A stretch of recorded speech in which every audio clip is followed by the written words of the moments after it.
All right. Good evening, everyone. Am I audible to all of you? Yes, ma'am. Okay, thank you so much.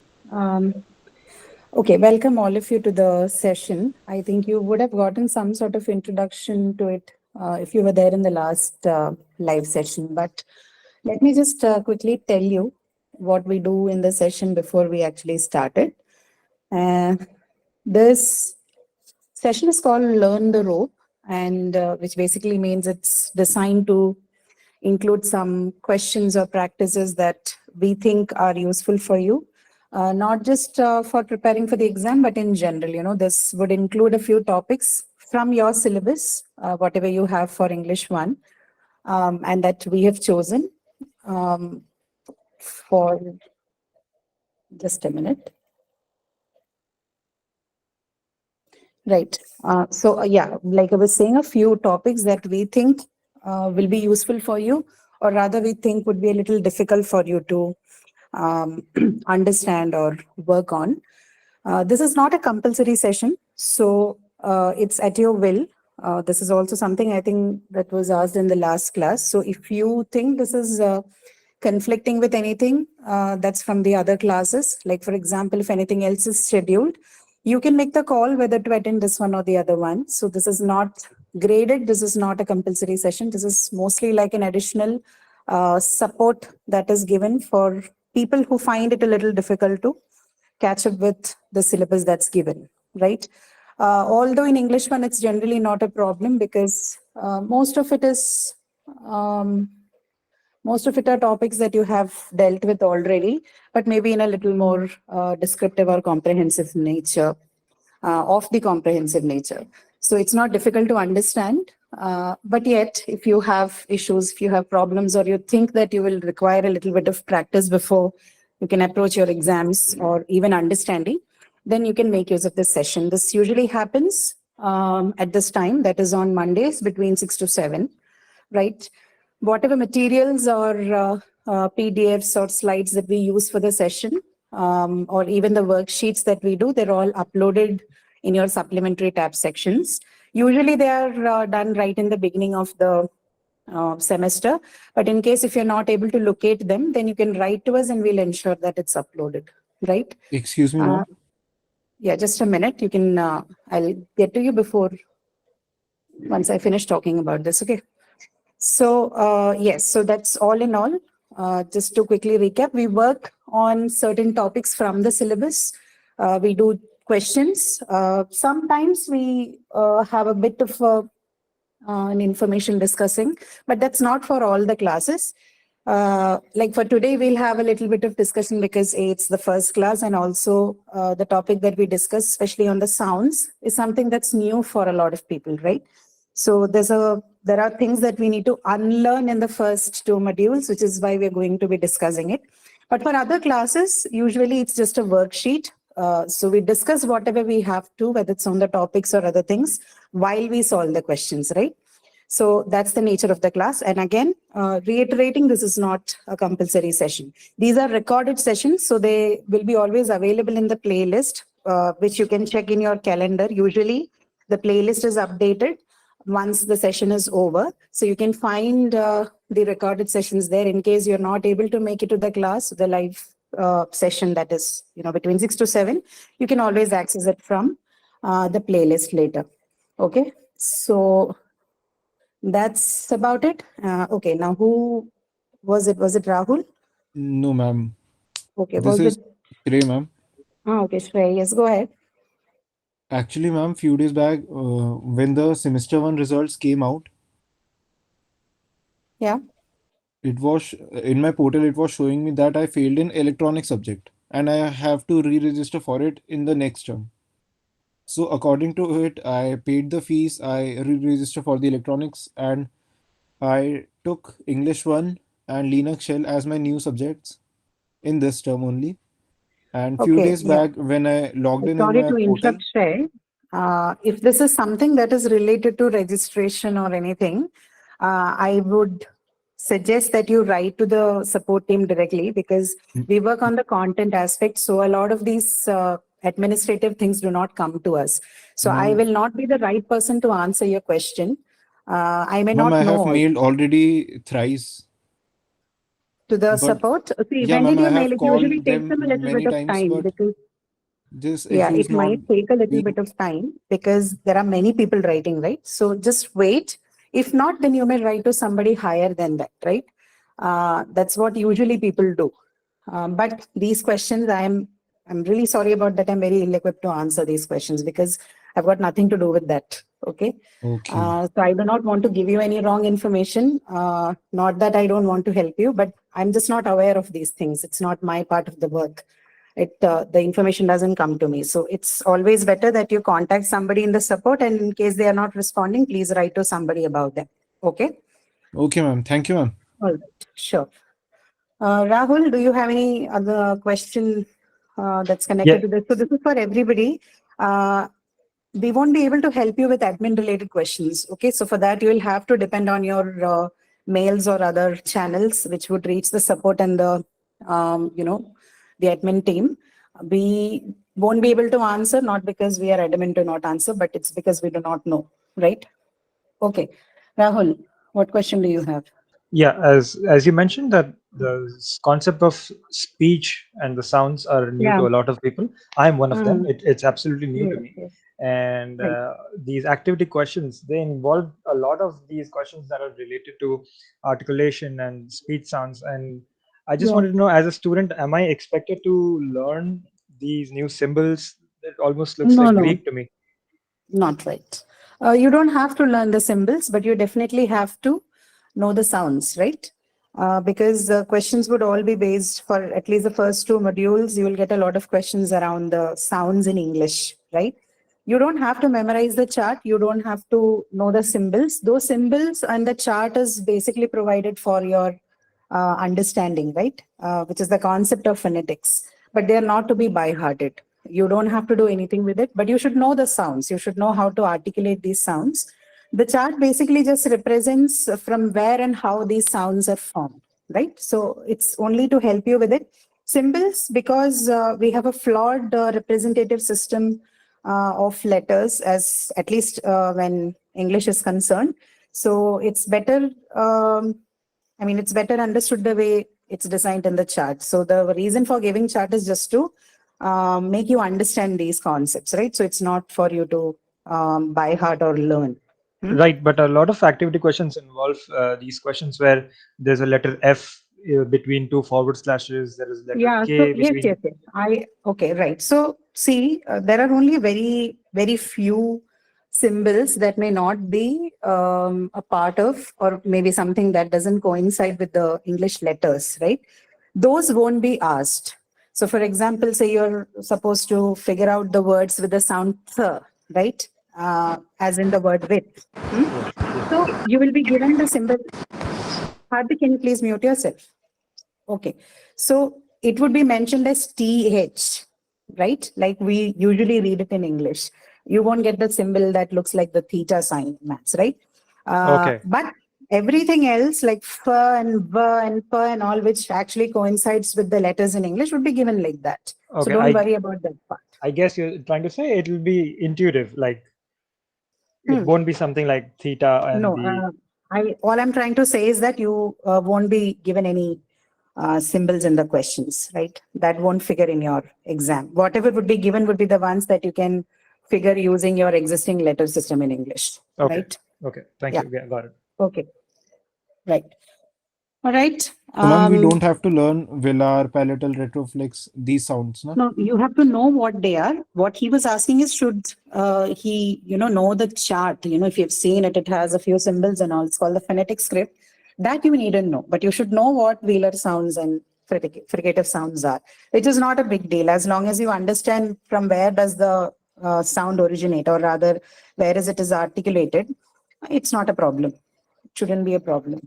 Okay, the questions Okay. will come from this. Yes.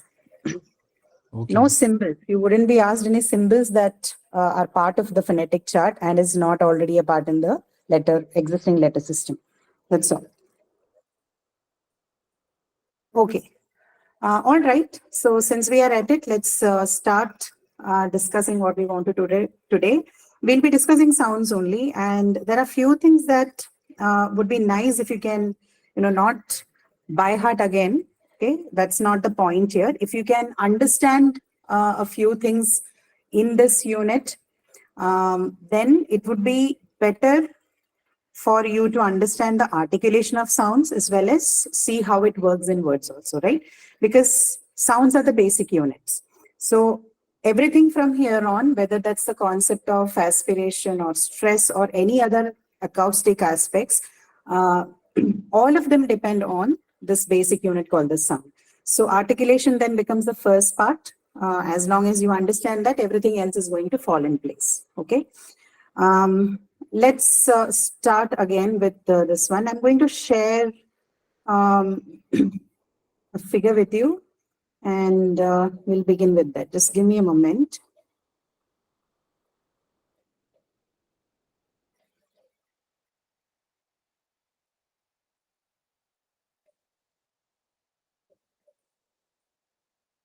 Just confirm with me once you can see the screen properly, okay?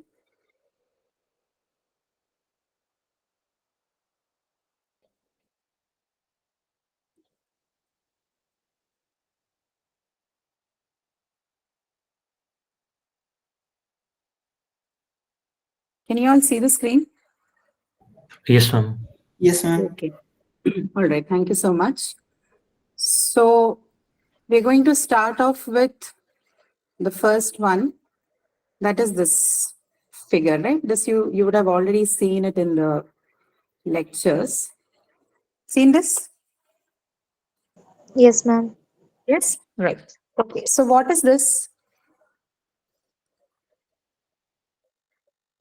This is what? This is a diagrammatic representation of the mechanism of speech production in human beings, right? So this basically tells you what are the different articulators or readers' organs or parts of the oral cavity, which is your mouth, that helps in speech production, right? How exactly do we have all these different set of sounds? Now remember, the sounds that you find in a language are unique to it, right? Like the ones that we have in English, they definitely are shared. There are languages which will have similar kind of sounds, but remember that there are sounds which are not common to the languages as well, right? So different languages have different language system or sound system, sorry, in which there would be a few sounds that are shared among these languages, and there would be a few which you would see that is only unique or is special to the language being discussed. So in our class, we are going to mostly look at only the sounds that are part of the English sound systems. Okay. So once we get to the chart on vowels, consonants, etc., we'll discuss about that in detail, right? But before we get to that place, this particular figure or this diagram is a sectional diagram for how speech production happens in human beings, right? So on towards your left-hand side, you see what is called as articulators. Could you go through them? Hard palate, alveolar ridge, lips, teeth, tongue, velum, larynx, vocal cords, and glottis. So all the three are located in one region, right? So it's difficult to distinctly locate them in the figure, but they all belong to the same region, right? All found in the same region. And then you also have uvula, right? Now remember, we do not have, like I was mentioning, we may not have sounds in English that are generated at each of these articulator. Now particularly uvula, right? Uvula is a very important articulator in your oral cavity, which is your mouth, but English do not have uvular sounds. There are no uvular sounds in English. Similarly, glottis, right? Glottal sounds are also very rare in English. Some people might want to tell you that the sound h is glottal, but there are debates on that, right? Glottal uvular sounds are usually not common to the English sound system. So are pharyngeal sounds, pharynx, right? Those are also not a part of English system. They are found in other languages, of course, but the English sound system will not have at least uvular, this pharyngeal sounds and also the glottal sounds, okay? But rest of it we have, like we have sounds that originate at the hard palate, articulated at the hard palate. What do you call them? If you remember something from the chart. Anybody wants to try? Actually, there are two. We call them the hard palate and the soft palate, but that distinction doesn't matter. Put together, we call them what? The palatal sounds. You remember this from the chart? Manner of articulation? Yes, no? Yes, At ma'am. least I've heard it before. Sorry? Yes, ma'am. So the palatal sounds, right? So this is the region. That region that you see is the palatal region. Palate is basically the roof above your tongue, right? The roof of your mouth. That part is your palate. And any sound that is articulated at that part would be called a palatal sound. Any examples? Which kind of sounds? I'm sure. Yes, right. So ch, j, zh. What about sir? Is sir a palatal sound? No, ma'am. It's a fricative No. sound. Sir is a fricative sound. Yeah. What about a sound like z? Ma'am, Retroflex. it's a retroflex sound, I think. Which one? Z. Let Ma'am, me. the Okay. Let me leave something in the chat. Maybe you're not following it properly. This sound, the one that you see now. ma'am, it's a fricative sound, I think. Again, it's a fricative sound, like very much like sir. You have z, which is also fricative sound. How about g? G, as in the word goal. I think it's a Wheeler. That's a velar sound, right? So definitely it's not from this region, right? Palatal sounds are different from velar region. Oh, sorry, velar sounds, right? So g is not a palatal sound, s is not a palatal sound, z is not a palatal sound. But ch, j, r, they're all palatal sounds, okay? Now, next one, alveolar ridge. Which part of your mouth? If you can guess from the diagram. Just above the lips, ma'am. Yes, it's right behind.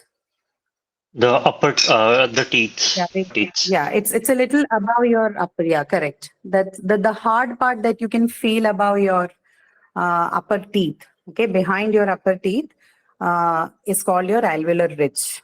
Sounds? The. Hmm. Yeah. So sounds like t, d, n, right? These can all be what? They are alveolar sounds, right? Ma'am, So sha, what ja. happens? Sh and j. Yes. Sh and j are not alveolar Sha, sounds. ma'am, S, S, and Z in English. Oh, s and z. Okay, yeah, correct. Yeah, they are alveolar sounds. Okay, correct. Okay, Ma'am? then, yeah, go ahead. Go ahead. This session is YouTube. This session is recorded, you mean? Yeah, it is. Yes, ma'am. Yes. Okay. The next one is lips. Okay, now there's a name that you give for sounds that are articulated at your lips. What do you call them? Labial sound. Labial Labial sound. sounds, right? So they're in general called labial sounds. And if there's both your lips included in the articulation of the sounds, we call them more accurately bilabial sounds. But labial sounds are fine as well. Okay. But if you see the term bilabial, it just means that both your lips are involved. Okay. So to make it accurate, they call it bilabial sounds. What else do you have? Have you heard of something called the labiodental sounds?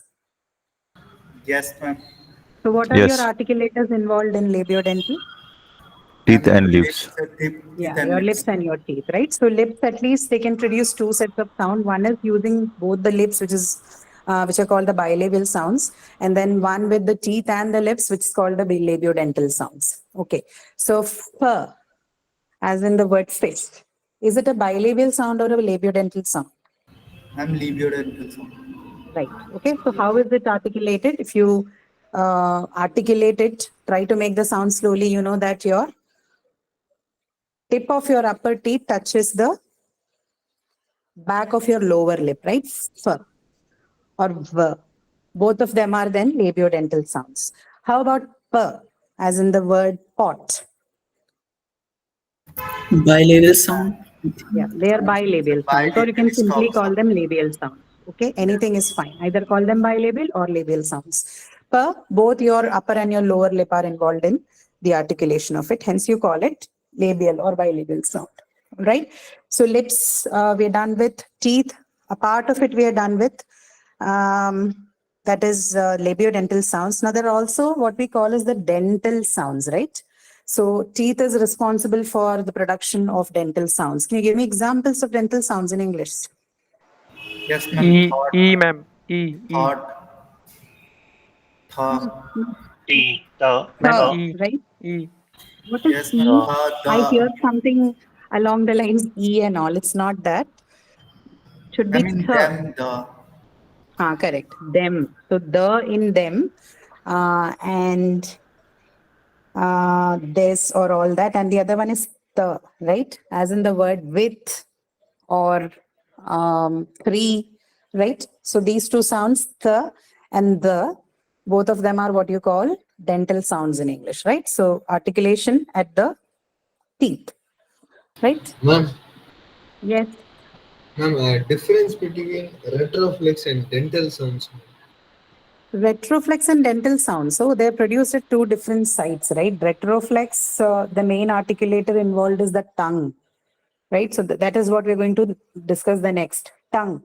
Retroflex is usually formed by the curling of the tongue upwards towards the roof of your mouth. Like words like ta or da or la as in our languages. So Indian languages have a lot of retroflex sounds, particularly the languages that are spoken in the south of India, which are called Dravidian languages. They have a lot many retroflex sounds. But in general, Indian languages may, whichever language family they belong to, they have presence of retroflex sounds. Like look at the example like na, right? The word Krishna. The sound na here is what? It's a retroflex sound. How it is made? You pay attention and you see that the tongue is curled upwards towards the roof of your mouth. But this is not a sound that you can find in the English language. English doesn't have retroflex sounds, right?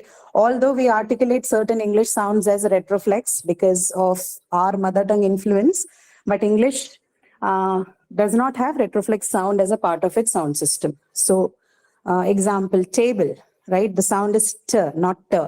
Usually we have the habit of saying table, right? But the actual sounds involved in the word table is t and not t. So t is your retroflex sound, and t is what?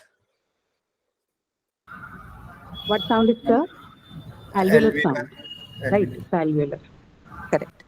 So that's the difference. And what was the other thing? You asked the difference between retroflex and And dental, I think. dental, right? Dental is what? The and the, them and three. So the and the in that. Okay. Ma'am, Yeah. what is the example letters for What is it? Sorry, retroflex? did not get your question. Ma'am, what are the examples for retroflex That's what I sounds? just told you, right? Examples for retroflex sounds you can't find in English because it's not a part of the English system. You can find a lot of them in the Indian languages. One example I gave you was Krishna, right? Now, this is not an English word. And in English, you cannot find retroflex because it's not a part of the sound system. Okay. Okay. Ma'am, is there any biological, biology related question will come in qualifier exam? Like, Biological related question means? means, ma'am, you have got that nasal sounds or this type of sounds This from is where? not biological related questions. It does have something to do with it, but we call this the physiological process of sound production, right? Yes, of course. Since we are discussing the acoustics, you'll get questions on that. Whatever is discussed and is asked as a part of your syllabus would definitely show up in the qualifier as well. Nothing from things that are not discussed, but everything that's discussed would certainly be asked. Okay, so lips, teeth, tongue, right? We understand what these articulators are and what kind of sounds they can form. The next one is velum. I think we just discussed this. So this is far back in your oral cavity, right? Sounds, g, k, right? So goat or kite, These are all words that involve the velar sounds. K, g. There's one more. Do you know what that is in English?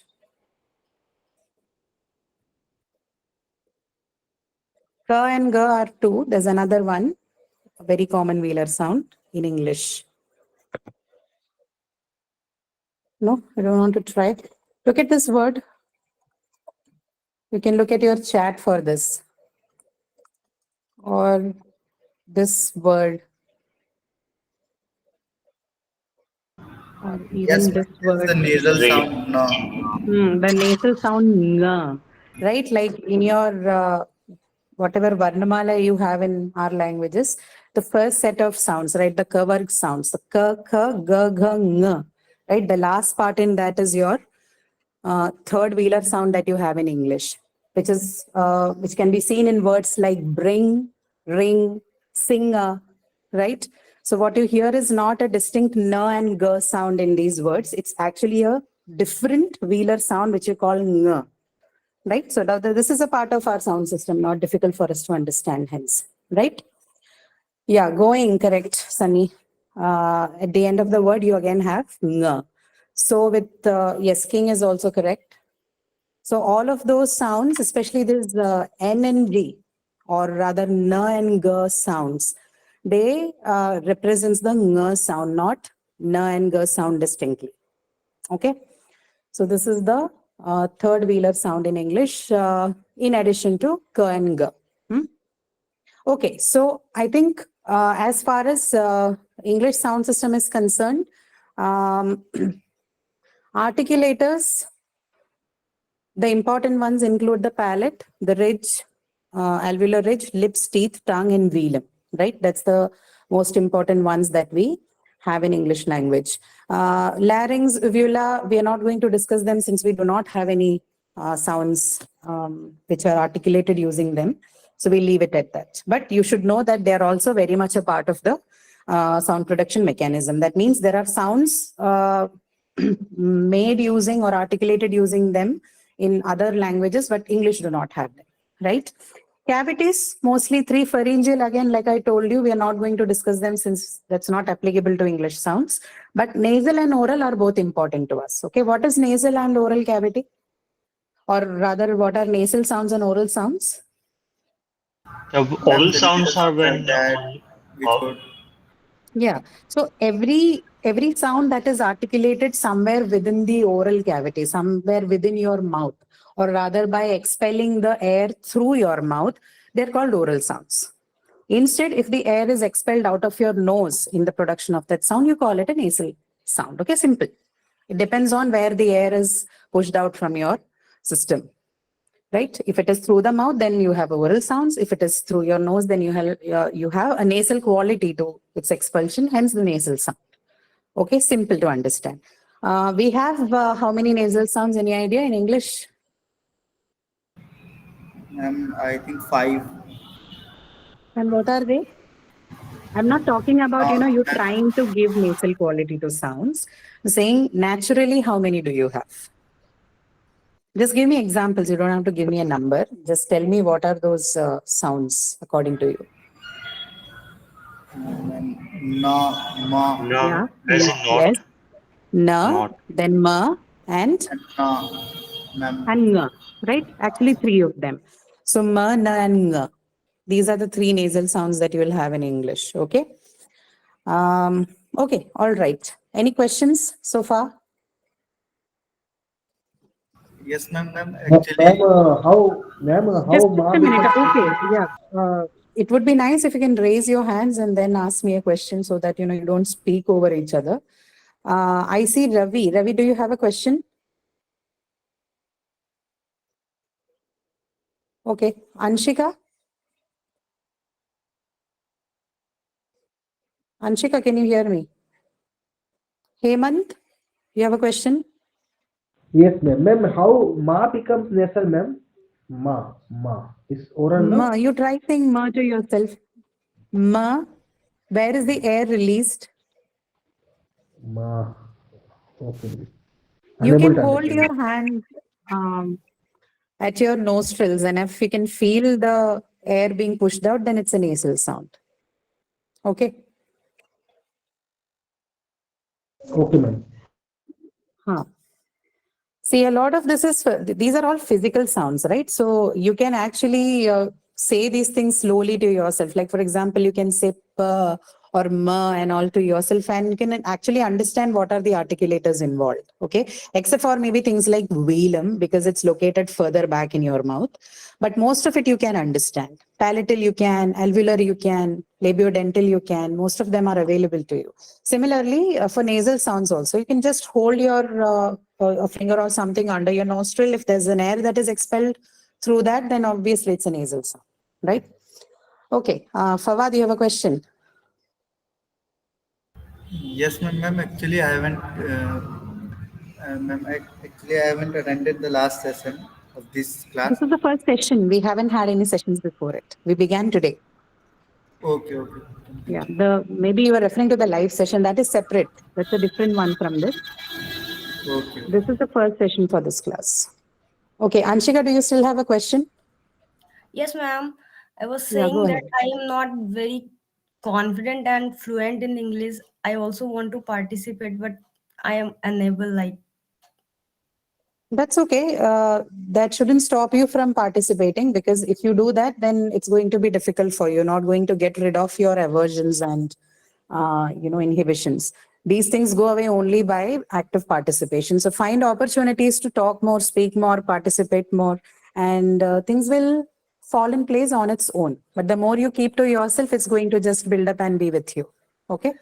So I just try, but sometimes I find the words which are used. I think they are hard, and I don't know the meaning of this thing. yeah, all of this is because of lower engagement, right? The more you engage, the more you push yourself and expose yourself to the language or anything that you want to learn, you get better at it. These things No, I are not. don't find any pattern in words like articulators. I never listened this word before my. Okay. So welcome to learning then, right? You're going to hear a lot of things that you haven't heard before. That is what learning is like, right? You'll get to learn so many things that you've not heard before. I hear a lot of things that I don't know every day. So what do? We equip ourselves to learn it. How I That's all. figure out. That's true for everybody, Anshika. You're not alone on that. I'm sure anybody, see, even a professor at IIT would see a lot of things that are new to them. Things keep changing, right? And at a very rapid rate in the world that we live. So we see them, we don't know them, we learn them. That's all, right? That's true for anybody. Yes, ma'am. My native language is Hindi, and these things are.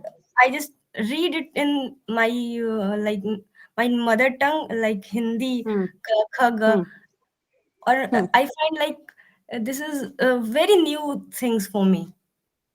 Before, Yes. before in my language I learned this, but here I can't understand it clearly and So wholly. try Like, to correlate with things that you learn here in your own language. Begin it that way until you're able to support yourself with English alone, right? My mother tongue is not English. Okay. For most of us, our mother tongue is not English. There's a very few percentage of people in India who speak English as their first language. Most of us have our own languages to speak, but we do equip ourselves. So again, same thing that you keep listening, keep trying, and trying, as bad as it sounds, it's not as bad, and it's not that difficult also. Trying is just, even reading two things from the newspaper or reading a billboard on the way. That itself works, right? So you need to equip yourself. In the sense, you need to engage more with what you want to get good at, and things will happen. Nothing is, it is not that difficult a thing to do also. So keep coming into the sessions, see if there are other sessions that you can join. I don't think we have started anything at this point. We're just in the process of that. You will get mails constantly about all of this. You can make it a point to come participate and see how it works. Okay. okay, thank you, ma'am. All right. Thank you. Okay, guys. So I think if you don't have any questions, we'll move on to the next one. This is again a diagram. Now, what is this? We call this the vowel diagram, right? Now, this one, you have seen this, right, in the lecture. Now, again, questions, should I learn this diagram? You don't have to learn this diagram, but you have to know what this represents, because that way it becomes easy for you to understand vowels and its articulation, right? So look at this. We have a few divisions here. Again, I am not going to press you on knowing what a front vowel is and a back vowel is and all that. This is represented so that you can understand the production part of vowels better, right? So let's look at this one then. See, so on the horizontal line, you see three divisions, right? You have front, central, back. And then along your vertical one, then you have high, mid, and low. Mid is divided into high and low. These are all again for the purpose of representation. Even if you do not get that, precise into that, it's all right. But front, central, back, high, mid, low, right? These are how you represent the production of vowel sounds within your mouth. Now, can you try and guess and tell me what is this about? This front, central, back, high, mid, low. This is certainly what? This is position, right? Position of something. Position of Front what? should be like Mouth, I think no, mouth position. Mouth, yes, true. But within the mouth, a particular thing. for front. It should be like teeth and lips. Central, No, the no, palate it's just and one thing. So as opposed to your other sounds, this one involves just one part, just one. Tongue. Your tongue. Yeah, correct. Your tongue, right? So this front, central, back, high, mid, low, all of them talk to you about the position of your tongue in the mouth, right? Whether, so front, central, back would mean whether your, whether the vowel has been produced at the front part of your tongue, whether it was at the central part of your tongue, or whether at the back of your tongue. High, mid, and low would tell you whether the tongue was raised while you articulated this vowel, whether it was in a neutral position while you were articulating it, or was your tongue lower back in your mouth when it was articulated. So basically the height of the tongue, right? Was it high or mid, or it was low? So all these things that you see both along the horizontal and the vertical lines that you see on the diagram, it's basically about the position of your tongue in the mouth. Tongue is the active articulator involved in the production of vowel sounds. Keep in mind. For consonants, you have all those articulators, right? Lips, teeth, velum, palate, and ridge and everything. But for vowels, it's just the tongue, right?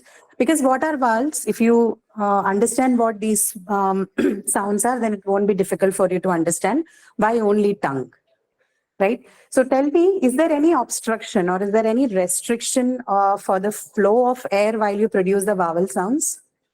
Say No, ah, ma'am. or no, right? A, or E, or U, or O, right? No restriction. The air is not obstructed anywhere in your oral cavity. It freely flows out of your mouth. So this is why they're called vowel sounds, right? And if you again watch closely on how these are produced, you'll see that tongue is an active participant in this, right? Like just say two sounds, oo and ah. Slowly, you'll see that the tongue changes its position slightly in the production of these two sounds, right? And it is almost free to move around in the tongue while making that sound, right? So, which is what makes your tongue the most important part in the production of vowel sounds, right? Okay, got this one about the positions and also its role in the production of these sounds, right? Now we'll look at what kind of vowels can each of the position and height can give you. So for example, yes, any questions? Yes, ma'am. Ma'am, Yeah, go in this, how this diagram just specifies the position of the tongue alone, ma'am? How does this For example, now you said to spell it and see out the words such as oo and ah. The tongue remains the same, but the mouth will be changing, ma'am. No. The tongue also changes. Say oo to yourself. Yes, ma'am. Yeah. And then say e to yourself. Yes, ma'am. Yeah. You don't see how the tongue changes while you're saying oo and e. You're only focusing on the outer part of the mouth. That's why you feel like it's moving. Of course, it will move because everything has to act in coordination for the sounds to come out. But this one you'll have to feel, okay, within your mouth. So say these things slowly to yourself only. Then just saying oo and e may not let you know, but say, do one thing, sustain the sound, like say e and say oo. That is how you'll understand how this works, right? A lot of these recordings are done on machines, some kind of instruments. I'm incapable of doing that for you, but you can do it for yourself, right? Sustain the sound and check how the movements are affected, right? These are recorded. These are not, this is from a long time back. Things have at least evolved during the 70s or the 60s, if I'm not wrong. Check this. Okay. You can understand how it works, okay? Why am I not able to add people? Just a minute, guys.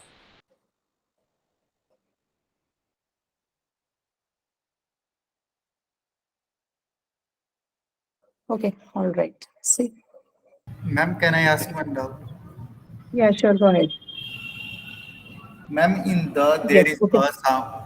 In the there is a sound which is the inverted E like sound, vowel sound. Yeah. It's called a shwa, right? It's also the inbuilt vowel that you can find in all the sounds. So yeah, you're right. Like k and g and all of them. The last sound you hear is and that sound is this one, the Ma'am, one that you see in the center, right? That inverted e, whatever you call it. It's called a shwa. Its name is shwa. It is that sound. It's called an inbuilt vowel, and it's found in all the consonant sounds. ma'am, in up there is also a sound, but this is the inverted V. So what is the difference between that? No. So the one that you are talking about is this one. Do you see the cursor that is moving on the screen? No, ma'am. See this? Okay, just a minute. Oh yeah, I know why it was not moving. Okay. See the cursor? Yes, ma'am. Yeah, so this one is your shwa. Okay, this is the inbuilt vowel you find in all those consonants. The one that is below it, this one, the one that you're talking about, it's the No, ma'am. longer version, or what you call Ma'am, I am talking about this V sound.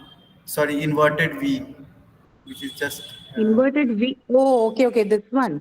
That is not a sound. Oh, that is a sound, as in the word cup. Ka, p. Yes, ma'am. This is also a sound, and that is also a No, sound. it's not a. This is That's not a sound.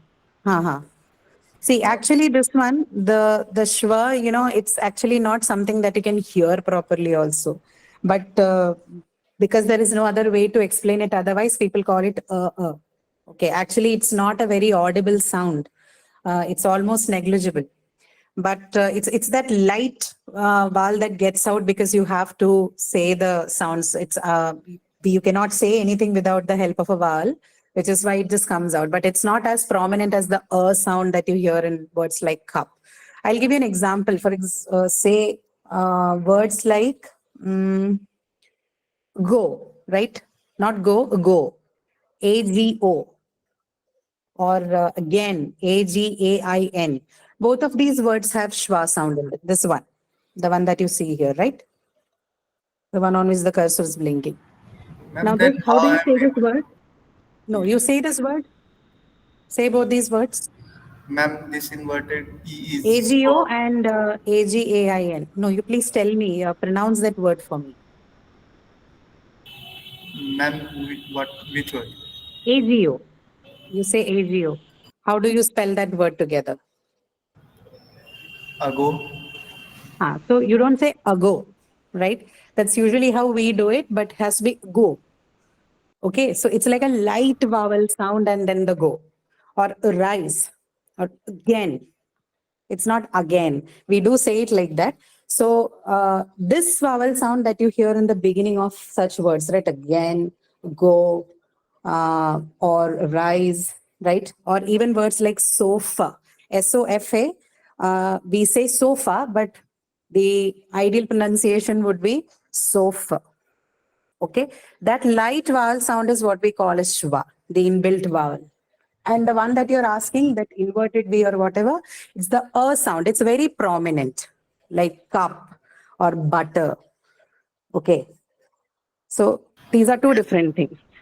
Ma'am, it is very difficult to differentiate between. It is difficult, certainly, for the first time when you look at it, but the more you look at it, it becomes easier. It was for me too. Didn't make any sense in the beginning when I first looked at these things, but now it does. Okay, okay, yeah. So going back to the chart, now we'll focus on the other vowel sounds, right? So for the first part, what do you have? High vowels. Can you tell me from the chart, what would you call as high vowels? I. Don't say I. What is that sound? E. Ma'am, E and small e. E. And then E and E. Yes. The, not small, the short E and the long E, right? So you've already looked at the long and the short vowels part, right? Again, this is something that people usually report difficulty with. This would again depend on how much you are listening to English materials, right? And that needn't be anything that is a part of the lecture. Even generally, if you're watching, listening something in English, it will certainly improve on how you understand the long and the short versions of the vowels, okay? But the subtlety is very, very important, because you know that a change in any of this can change the meaning of the word entirely, right? This, I think, was explained to you in the lecture. So say something like bit and beat. If you use a shorter one, it has a different meaning. You use a longer version of the same vowel, you get a different meaning. So from that perspective, that is the most important perspective, right? Meaning making. Long and short vowel, the duration of the vowel you use is important to get effective meanings. Hence, this part is also important, right? So the front and the high part involves the E, which means you can either call this one the front vowel or the high vowel, same thing. Some people would combine this two and call it the high front vowel, okay?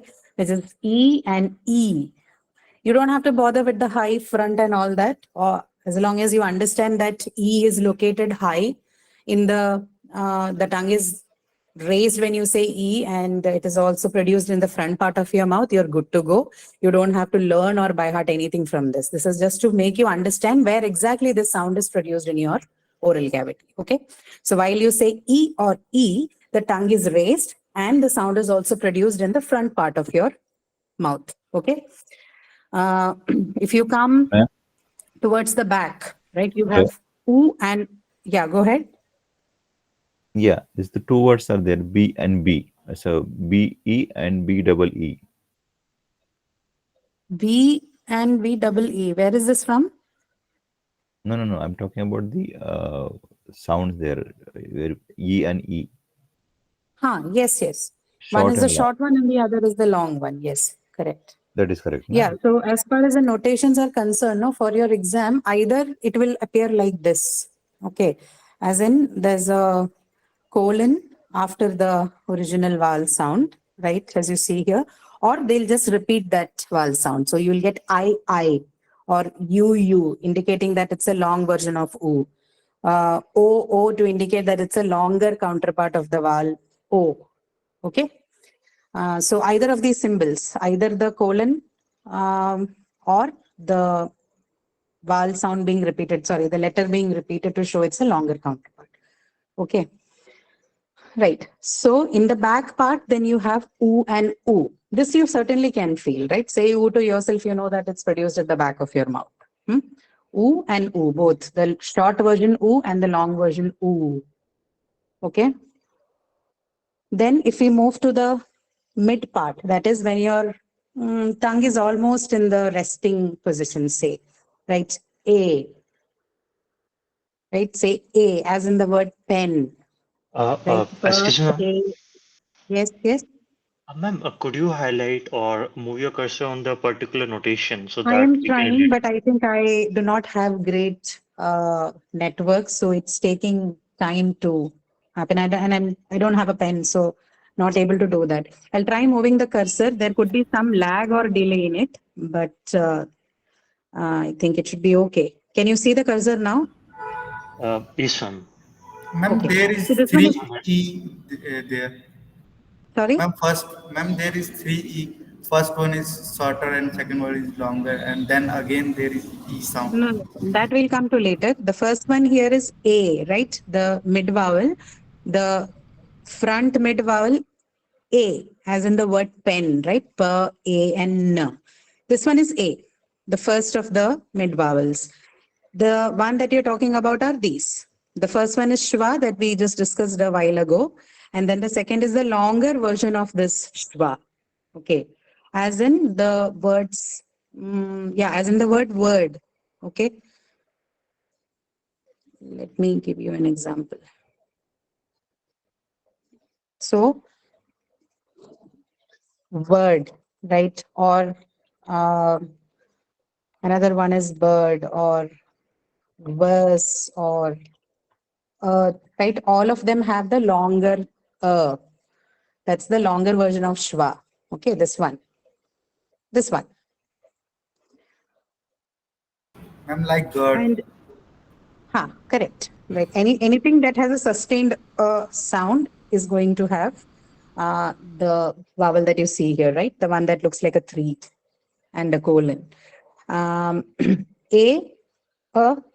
and remember this Shva, no, I just say because I do not know how to not articulate and show it to you, but I think it is more prominent when you use them in a word. When you say words using these sounds, you understand what we mean by unstressed and what do we mean by it is not that audible also. But when you just use the sound, we have no other way but to show to say them in some form so that you can understand it. But yes, these two are counterparts. One is the long one, the Shwa is the short one, and the other one is the longer part of it. This sound that you saw here first, this one is what? It's A, right? Then the last part in that, the back mid vowel would be what? O. Now, what are the words that you can quote using that? Words like quat, okay? Or say,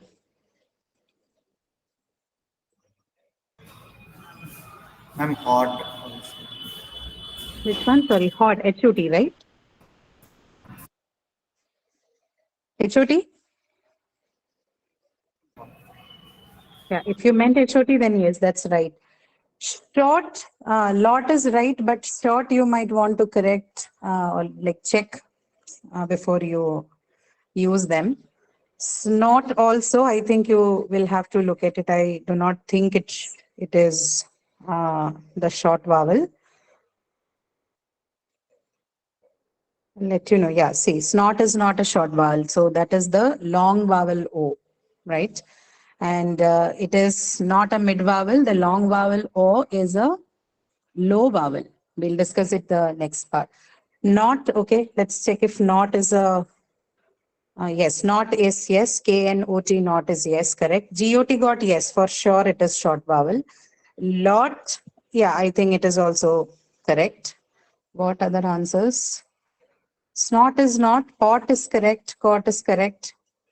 Yeah, sword, yes. Sword, what vowel do you think it is? S-W-O-R-D. It's a U and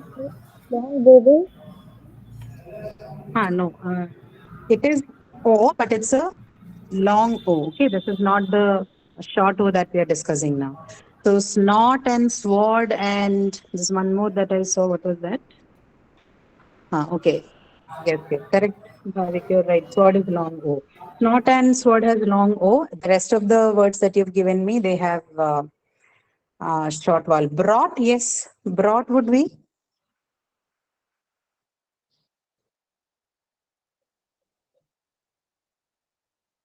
How about brought? B-R-O-U-G-H-T, brought. That's also long, right? Yes.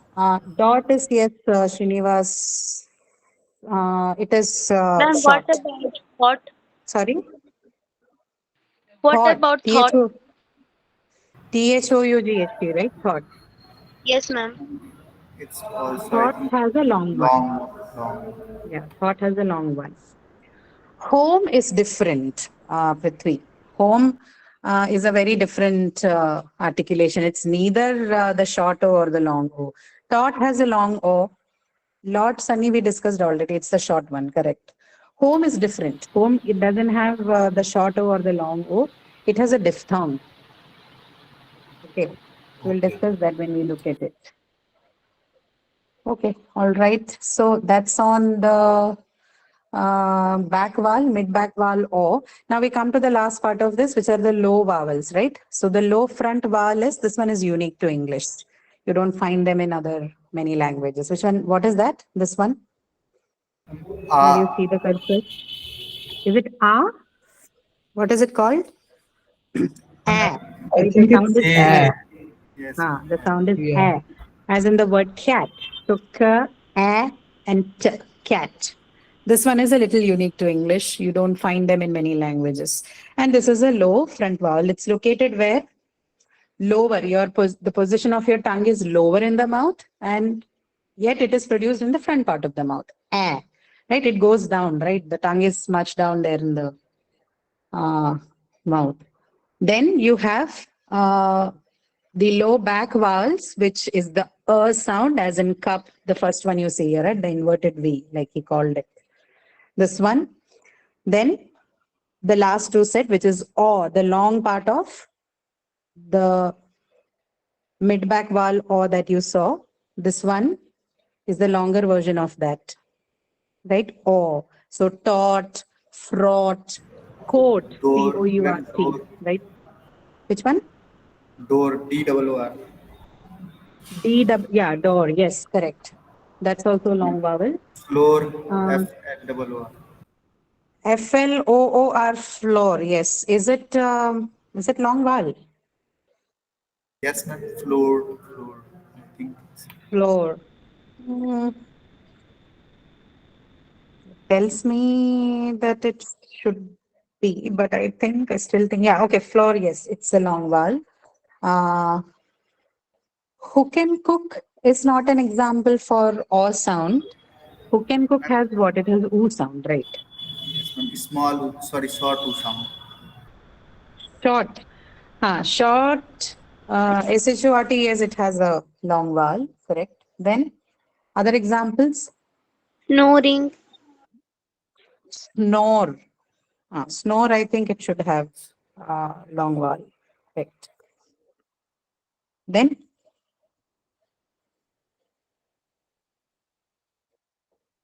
no? Ma'am, more, M-O-R-D. More, yes, correct. More also. So, okay, you get an idea, right? This snooker is Ma'am, but in more, our tongue is like in something medium, like in more. more. Yeah, No. it's not back, lower side. More. I am unable to get that. More, it is. If you have a long O sound, it is down in the, it is lowered. Your tongue's position is. So where else is it, you think? It's neutral. It's not. More. Say more to yourself. You can see your jaw drop, right? More. Yeah, jaw is dropping. Yes. Okay. Pour, yes, I think pour should also be a long vowel. Snooker and look are not, they're no way related to the O sound. Okay. They both have the, look has a small oo sound, sorry, the short oo sound, and snooker has a short, long oo sound. So O is not there at all. Both the words have oo sound, one short and the other long. Okay. And then the last one there is this one, which is what? The long right? So both your first two vowel sounds that you learn in your language, which is and they're both present in the English sound system as low back vowels, right? The first one you see here in the low back part, this one is your and the last one you see here is the right? The long and the short counterparts. Okay. This one here, it is the longer counterpart for this short vowel O. And one more thing, as we are discussing about this, in English, no, the O sound that you hear in our language, it's actually absent in English, right? As you hear the sound, the O sound as you see or hear in our language it's not present in the English language. What instead you have is the O and the O sound, right? Which I think we may not have in ours, or maybe we use it rarely, when you're writing words like doctor and all that, which essentially is not an Indian origin or Indian language's origin word. So, which is why you put that, something like a, what do you call that? A tilt kind of an expression, right? Which you call as a Chandrakala in Hindi. Ma'am, Right? in Go About there is O word. sound. Sorry? Ma'am, in Go there is O sound. You just told that there is no In Go, sound. no. Go is not, that O is not your O sound. That is again a diphthong. It's not a pure vowel there. Okay. I am referring to the way you write, words like doctor and all in our languages. We put that, what is it called? It's called a Chandrakala in Hindi, not entirely, without the Chandrabindu, to indicate that the sound is different from what we use in our language. It's not O. So it's also because doctor is not a Hindi word, right? Or for that matter, it doesn't originate in any of the Indian languages. It's an English word. It's taken from the English language, loan word as you call them. So because those sounds don't match in our language, we don't write the and oki matra and then rest of the word. Instead, you put that Chandrakala. So that sound is this O, okay, as in word pot and caught and all that, right? So this O sound that you have in our languages is absent in English. You won't find it anywhere. The one that you're asking me, go and all that, it actually has what? It has a diphthong in it, not the short or the long O that we discussed. Okay. All right. Yes, anything? It's 7. I don't want to go further. We can continue talking about this in the next class. We're going to look at a chart like this to introduce you to some of the words along with the vowel sounds. Same we'll do for the consonant as well. Yes. Go ahead. Ma'am, there are like 20 sounds, no? Vowel sounds. But in this table, we are like Yeah. seeing 1, 2, 3, 4, 5, 6, 7, around 12 sounds. Yeah, 12 so there vowel are sounds. 12 pure vowels in English, and then the additional 8 are called diphthongs. They're also part of the vowels. Diphthongs are not represented in the vowel diagram. Only the pure vowels, or what we call as monophthongs, are part of this system, this vowel diagram. Diphthongs are separately discussed. So together they are 20. Okay. Ma'am, what's your suggestion for like practicing this sounds? Means to You clearly can identify.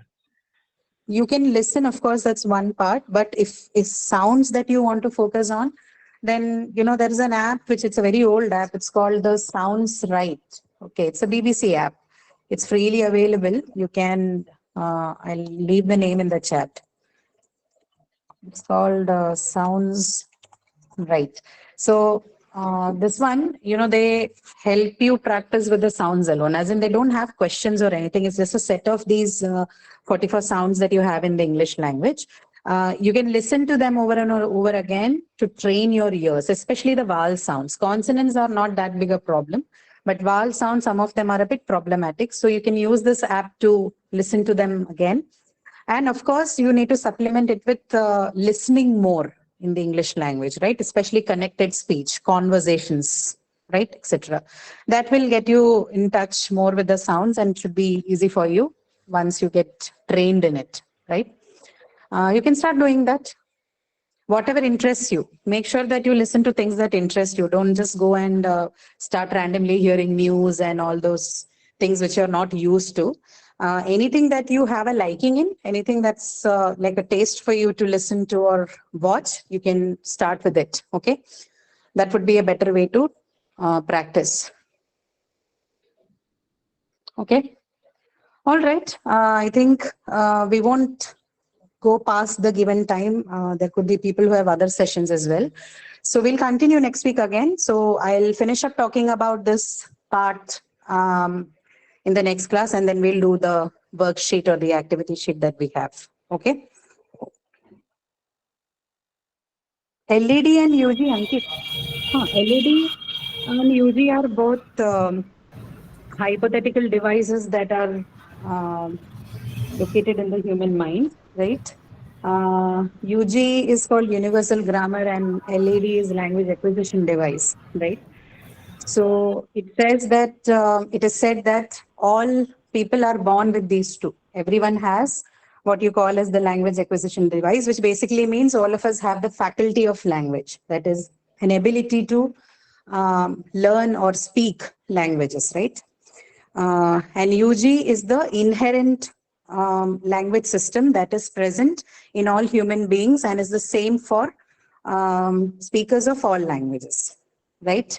Something like a skeletal system for the language, which is present in all human beings. If you are a human being, then you are equipped with these two things, which primarily is the reason or is what helps you in speaking or using a language, right? Ma'am, conceptually, how do we differentiate them? Like it's the pattern identification part is the UG thing, or the sound and the writing system is LED or something else? Sound and no, sound. See, anything that's a system. So sound is a system.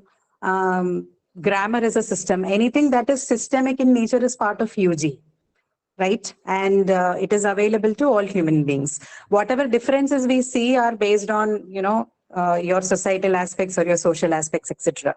But systemic things like sounds or words or sentences or discourses, they are all part of the UG. UG is what enables you to do that. Okay. Okay, means anything systematic that relates to language Yes. is UG. Anything systematic, because you call language as a systematic unit, right? Language is systematic.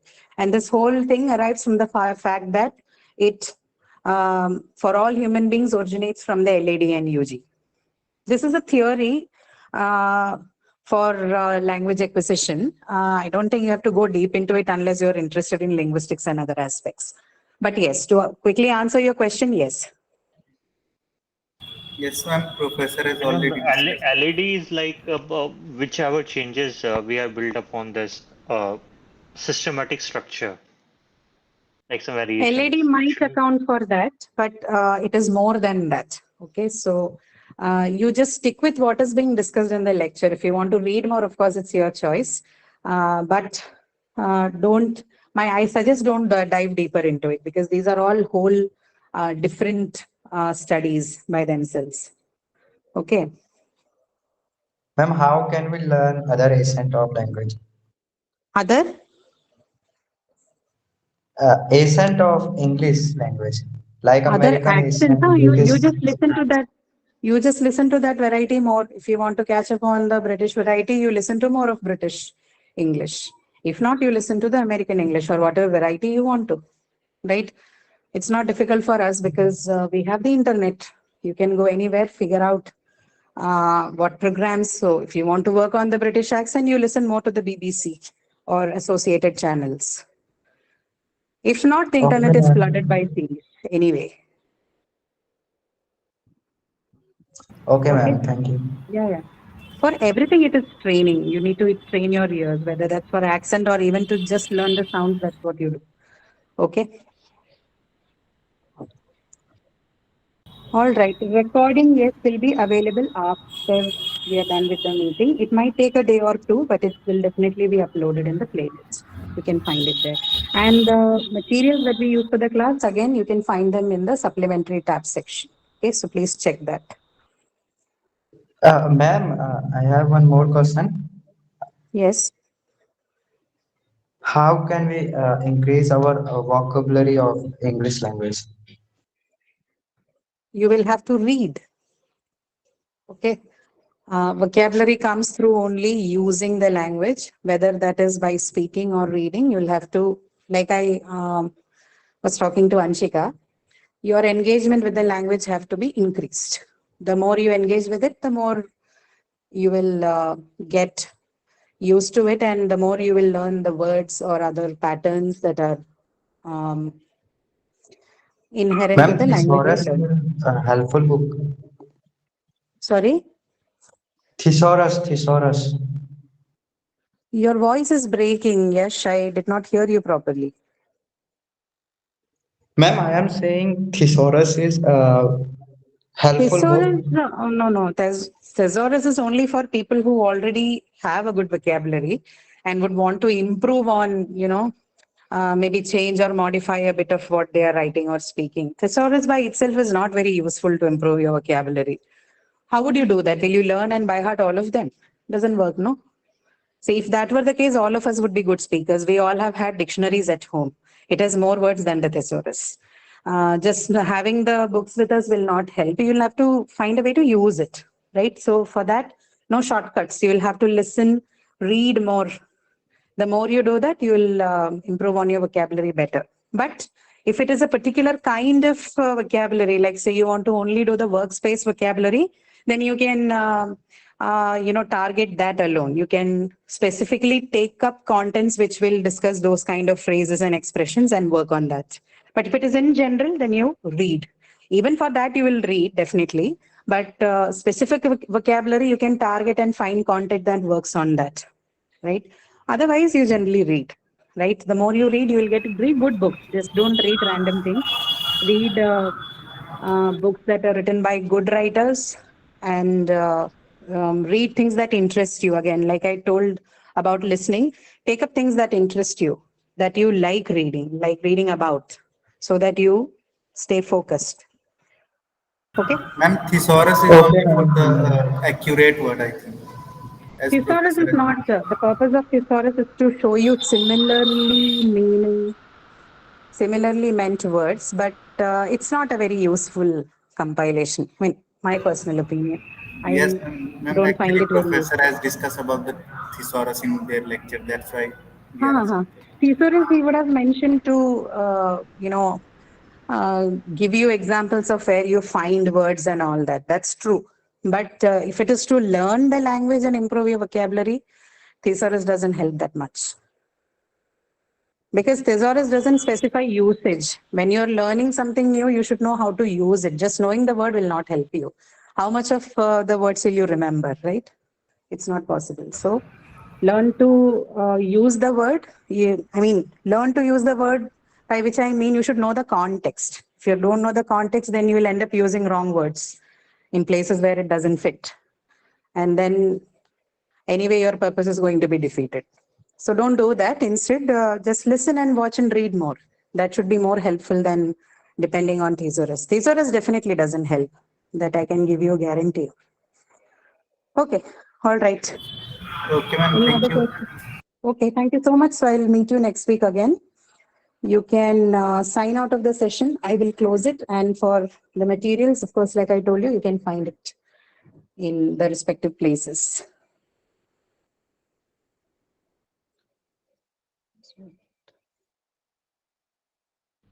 Thank you, ma'am. Okay. See you all.